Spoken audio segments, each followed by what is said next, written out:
I went in, it was for the duration of the war. And when the war was over, didn't want the women Marines anymore. And they gradually folded us out. And then a couple years later, if we wanted to come back, they called us back. By that time I was married, and they didn't want you if you were married.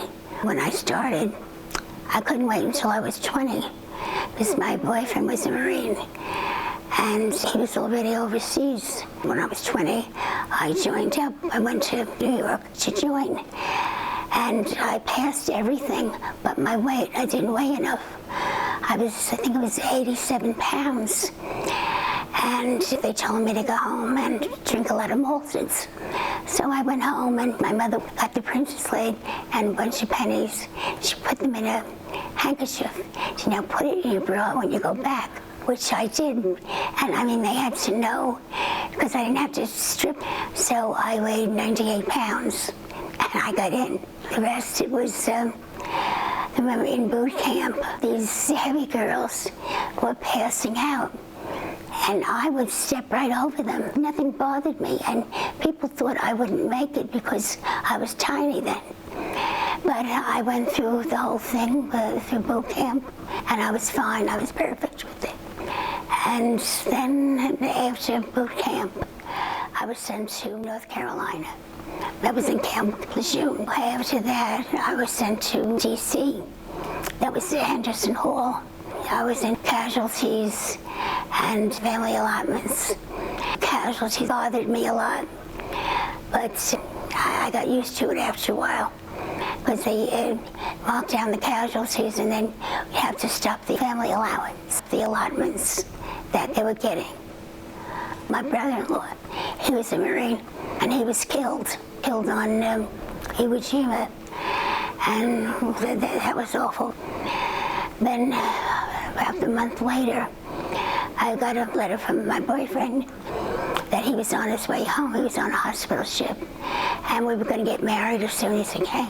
I get a call from the colonel to come to her office, and I couldn't imagine why she wanted me.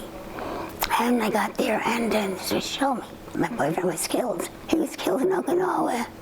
The ship, the hospital ship was bombed. From there, I survived.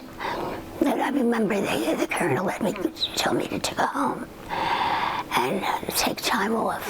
And she had another girl go with me to take me home. And I think I cried all the way home. It was so awful. And all I did was cry.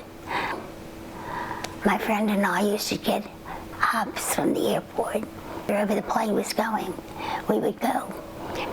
And the first time we got on the plane and we went to Florida, because it didn't cost us anything. We never had any money. We went swimming, and I got all burnt. It was terrible. We went back, and we're waiting for a plane, to come through.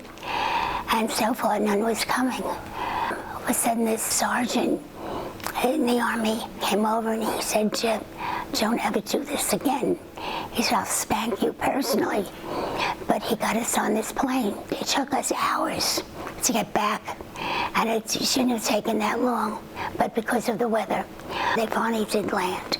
They did instrument landing, and it was like, real bump, bump, bump.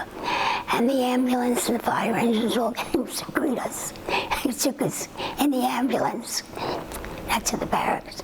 We got back for a roll call, and I was so badly burnt. When the lieutenant came, she said, "Muriel, where did you get that sunburn?" So I didn't know what to say. I couldn't say we went to Florida. So I said, "We went to the St. George Hotel in Brooklyn, and they had a big pool." And I said, "That's where I got the sunburn."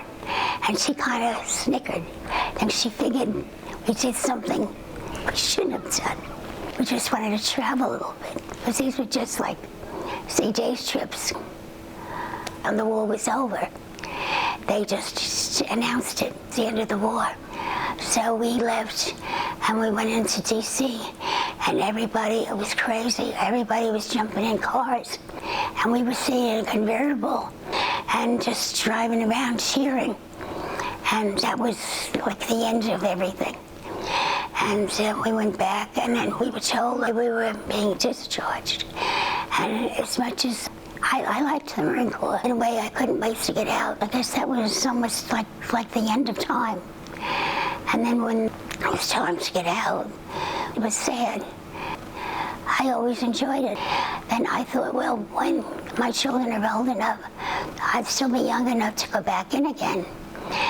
And so then I got cancer, and that ended everything. I couldn't go back.